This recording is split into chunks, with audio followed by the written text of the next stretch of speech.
There lived a king of Benares who, despite all his riches and plenty, still was unhappy. For though he had 16,000 wives, he had no son nor daughter. Each and every one of his wives prayed that she might bear a son to him. His main queen, Candidavi, asked of the great god Saka, "If through my life I have done only good, a son be born to me." When her plea reached Tavatimsa heaven, the throne of Saka, king of the gods, became warm and sign of an injustice on earth. Saka realized that he had overlooked the virtues of Queen Candidavi. Immediately, from among the deities in heaven, he chose the Bodhisattva, who he knew would serve as a model of self-denial for the kingdom of Benares, and sent him down to earth to be conceived in the queen's womb. In addition to 500 nobles' wives, he sent 500 more beings to be born as the Bodhisattva's attendants. When the queen felt as though her womb contained a diamond, she knew she was pregnant. She informed the king, and both were happy. Great care was taken until the day of her delivery. Upon hearing the words of the birth of his son, the new father felt paternal affection lighten his heart. At the same time, 500 nobles gave birth to infants who were to grow up with the Bodhisattva and serve him. The Bodhisattva was given sweet milk from 64 wet nurses selected because of their flawless beauty. After presenting the nurses to the queen, the king felt generous and told her he would grant anything she asked. However, the queen postponed her request, as she preferred to wait for the day when she might need it.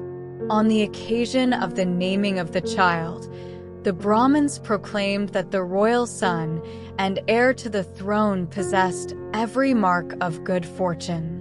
The king named his son Temiya, meaning prince drenched with water, because both his birth and the rainy day on which he was born were very wet. When Temiya was only 1 month old, he was dressed up for his first public appearance and brought to the throne of his father to sit on his knee. Many courtiers admired his beauty and murmured their approval. 4 robbers were then brought before the king to be judged. Temiya witnessed his father sentence 1 robber to 1,000 strokes from thorn-baited whips, another to imprisonment in chains, a third to death by the spear, and a 4th to death by impaling. The infant Bodhisattva was terrified at his father's apparent cruelty and thought to himself, "A king acts as judge, and so he must perform cruel actions every day. By condemning men to death or torture, he will, however, himself be condemned to hell." The next day, awakening from a short nap and looking up at the great white umbrella above him, the infant began to think of what it would mean to be king. These thoughts alarmed him, even more so as he remembered a previous existence in which he himself had reigned as king of Benares for 20 years. As a result of dread decisions forced upon him in the position of king, he had had to suffer 80,000 years in hell. Now he was destined to become king again in the same city, again to suffer the same fate. This was more than he could bear. As he wondered if escape was possible, a goddess dwelling in the umbrella above him, who had been his mother in a former life, spoke to him. "Temi, my child, let me help you. You must do as I advise. Pretend to be a crippled mute. Don't move your limbs or use your voice. Then the people will refuse to crown you king, and you shall be free." The Bodhisattva at once began to show signs of being different from the other 500 children. While the others cried out for their milk, Temiya did not utter a sound. For the first year, His mother and nurses noticed with alarm that he neither cried nor slept, moved nor listened, though his body appeared normal. Knowing that he must feel hunger, they tried to force a sound from him by withholding his milk, at times by starving him for a whole day, but to no avail. In his second year, they tempted him with various cakes and sweets over which the other children fought. But Temiya would say to himself, "Eat the cakes if you wish for hell," and thus abstained. All kinds of foods, fruits, and toys left him unmoved, though other children grabbed greedily for them.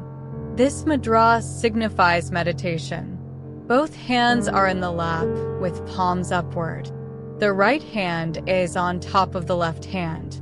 The Buddha is most seated in the half-lotus posture, sometimes called yoga, Indian, Buddha posture. Some images display the Buddha in the so-called adamantine, diamond, or full lotus posture with tightly crossed legs so that the soles of both feet are visible. The bodhisattva makes a vow and is determined not to leave the spot where he is sitting on the grass until he achieves enlightenment. The bodhisattva determines to find the cause of suffering and its cessation. When he was 5 years old, they tried to terrify him into speaking.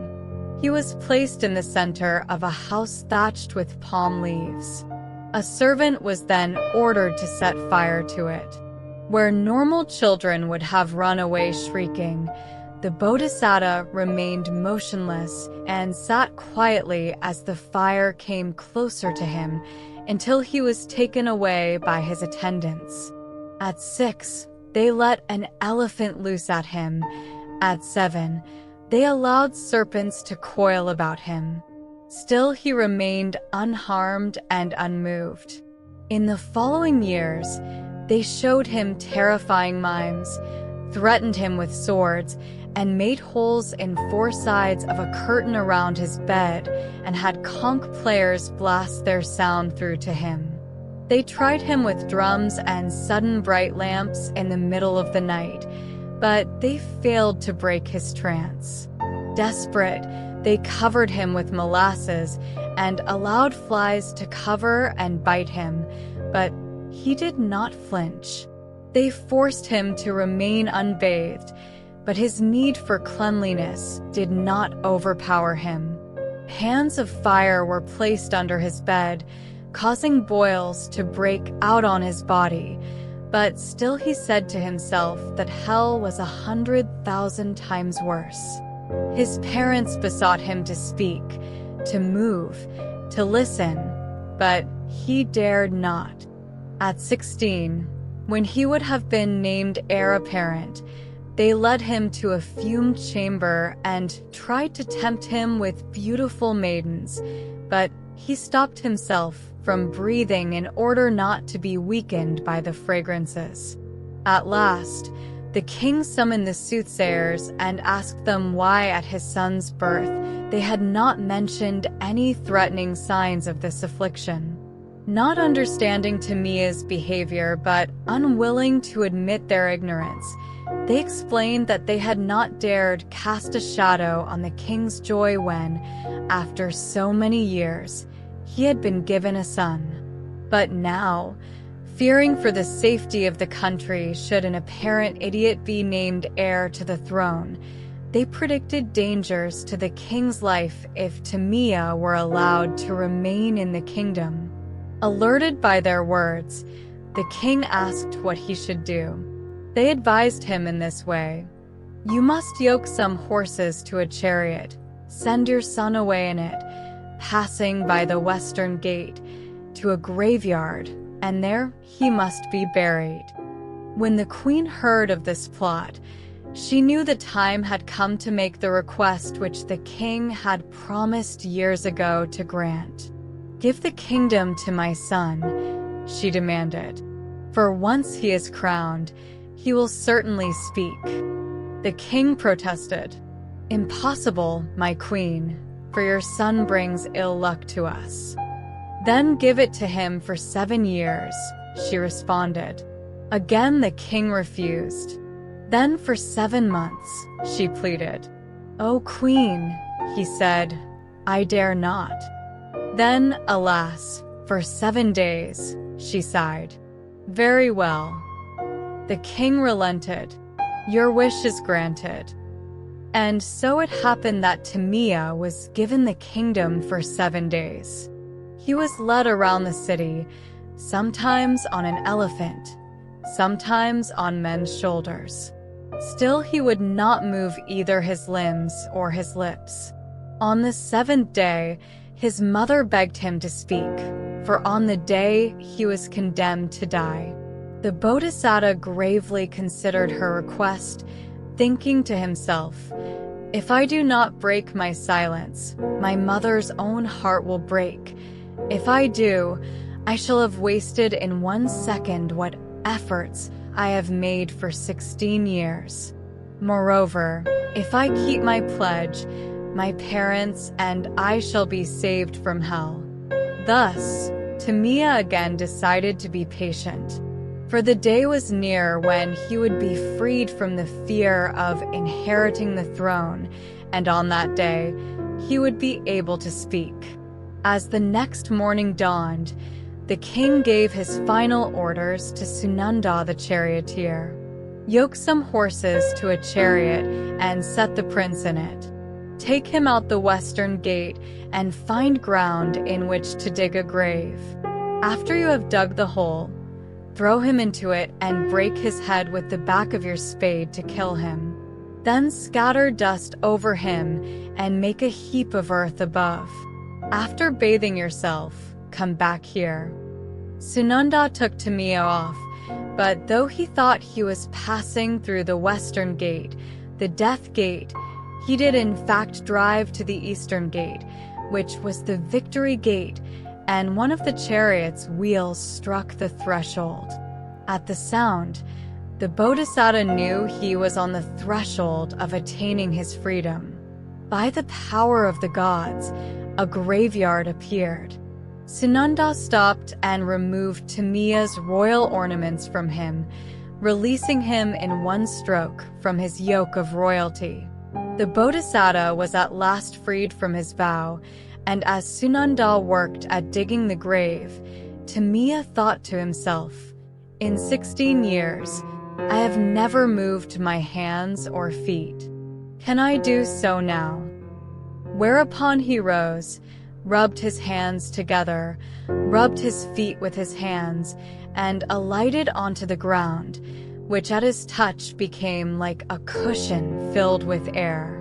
He then exercised his limbs by walking back and forth until he was satisfied that he had the strength he thought he had lost.